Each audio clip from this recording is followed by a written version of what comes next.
మొత్తం మీరు తెలుగులోనే ఒక్క ఆంగ్ల పదం కూడా రాకుండా కంప్లీట్‌గా తెలుగులో మాట్లాడారు. గుడ్ ఈవినింగ్ అండి. ఇక్కడికి విచ్చేసిన మహేష్ బాబు అభిమానులకి, ఘట్టంనేని అభిమానులకి, సుధీర్ బాబు గారి అభిమానులకి మరియు పాత్రికేయ మిత్రులందరికీ కూడా గుడ్ ఈవినింగ్ అండి. ఈ సినిమా నేను శశి గారు మొత్తం అందరూ ఈరోజు మార్నింగ్ కూడా చూసామండి. మనం ప్రతి హీరో కూడా ఒక మాస్ సినిమా చేయాలని అందరూ అనుకుంటారు, కానీ అందరికీ అవి కుదరవు. కానీ సుధీర్ బాబు గారికి ఈసారి అది అలా కుదిరింది. మాస్ మూవీ అసలు అంత ఆకలితో ఉంటారు కదా, ఒక్కొక్కరికి హీరోలో ఒక్కొక్క కెరియర్లో ఒక సినిమా పడాలంటారు కదా, అది డెఫినెట్గా ఈ సినిమాతో మీకు డెఫినెట్గా బ్రేక్ అయితే వస్తుందండి, అందులో డౌట్ లేదు. అలాగే ఈ సినిమా గురించి డైరెక్టర్ జ్ఞాన్ శేఖర్ అసలు అద్భుతం అనమాట, చాలా టేకింగ్స్ కానీ అన్నీ కూడా.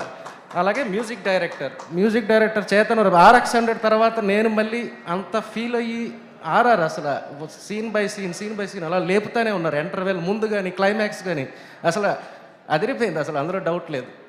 DOP అరవింద్ విశ్వనాథ్ చాలా బాగా చేశారు. అసలు ఇంత అంటే ఫస్ట్ ఇది సెకండ్ మూవీ అనుకుంటా కదా సెహరీ తర్వాత, చాలా బాగా చేశారు. డెఫినెట్గా మంచి ఫ్యూచర్ ఉంది మీకు కూడా. ఇంకా అలాగే మా సుబ్రహ్మణ్యం గారు, మా సుమంత్ గారి గురించి చెప్పాలంటే, అంటే బడ్జెట్ కంటెంట్ నమ్మి సినిమాకి డబ్బులు పెట్టడం అనేది వేరు అసలు.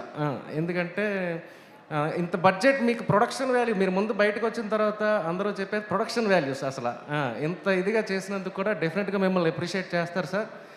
అలాగే సుమంత్ గారు కూడా ప్యాషన్ ఉన్న ప్రొడ్యూసర్స్, ఇండస్ట్రీకి ఇలాంటి ప్రొడ్యూసర్స్ అవసరం అండి డెఫినెట్గా. అలాగే మీడియా మిత్రులందరికీ కూడా మేము ఒక్కటే విన్నపం అండి, ఎందుకంటే ఇప్పుడు ఇండస్ట్రీ మొత్తం కూడా బాగా ఇదిలో ఉందండి.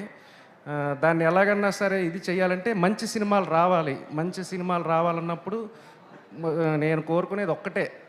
నేను డిస్ట్రిబ్యూటర్గా ఒక 10 years నుంచి మూవీస్ చేస్తున్నా, ప్రొడక్షన్లో ఒక 2 మూవీస్, ఇప్పుడు సెకండ్ మూవీ రన్ అవుతుంది. కొంచెం ఆ రివ్యూస్ అవి కొంచెం మీరు చూసి వేయండి సార్, ఎందుకంటే మనం ఇండస్ట్రీని బతికించాలండి ఫస్ట్ ఆఫ్ ఆల్.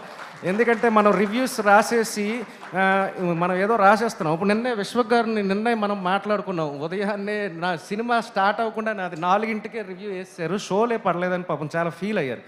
నేను అనేది ఇప్పుడున్న దాంట్లో, ఎందుకంటే ఒక సినిమా హిట్ అయితే సార్ కింద నుంచి మీద వరకు, సైకిల్ స్టాండ్ నుంచి, క్యాంటీన్ నుంచి, ఎగ్జిబిటర్ నుంచి, డిస్ట్రిబ్యూటర్ నుంచి చివరికి ప్రొడ్యూసర్ వరకు అందరూ కూడా సర్వే అవుతారు సార్. ఆ ఒక్కటి ఇప్పుడు కేరళలో ఎక్కడో కూడా మనం 1 week స్టే ఇచ్చారు హైకోర్టు నుంచి, యాక్చువల్గా రివ్యూస్ అన్నీ బ్యాన్ చేయాలని. అలాగా మనం ఒకరికి ఆదర్శం కావాలని అనుకుంటున్నాం, ఎందుకంటే మన టాలీవుడ్ ఇండస్ట్రీ అంతా కూడా అలా మనం చెప్పించుకోకుండా ఒక 3 days మనం ఆ రివ్యూస్ ఆపగలిగితే, మొన్నే దిల్ రాజు గారు కూడా వీళ్ళు కూడా డిస్కషన్ చేస్తున్నారు, ఆ 3 days ఆపగలిగితే మన సినిమా ఇండస్ట్రీని కాపాడగలుగుతాం సార్.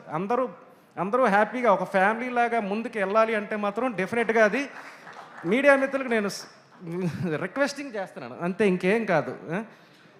ఏం సుబ్రహ్మణ్యం గారు, పాపం సుబ్రహ్మణ్యం గారు చాలా మంచి ప్యాషన్ ఉన్నాయి. ఇలాంటి ప్రొడ్యూసర్స్ రావాలి. ఫస్ట్ ఆఫ్ ఆల్ రావాలి అంటే మనం ఎంకరేజ్ చెయ్యాలి. అలాగే పెద్ద సినిమాలు అవసరం, చిన్న సినిమాలు అవసరం. కానీ చిన్న సినిమాలు ఇప్పుడు విశ్వక్సేన్ గారు లాంటి వాళ్ళు ఇలా సంవత్సరంలో ఒక 3-4 మూవీస్ ఇలా చేస్తున్నారు కదా, ఇలా చిన్న సినిమాలు రావడం వల్ల అందరూ కూడా బాగుంటుంది సార్. అదొక్కటే నేను రిక్వెస్ట్ చేసేది. దయచేసి ఏమైనా తప్పుగా మాట్లాడుంటే క్షమించండి. థ్యాంక్ యూ అండి, thank you so much Suresh గారు. అండ్ అలాగే వేదిక మీద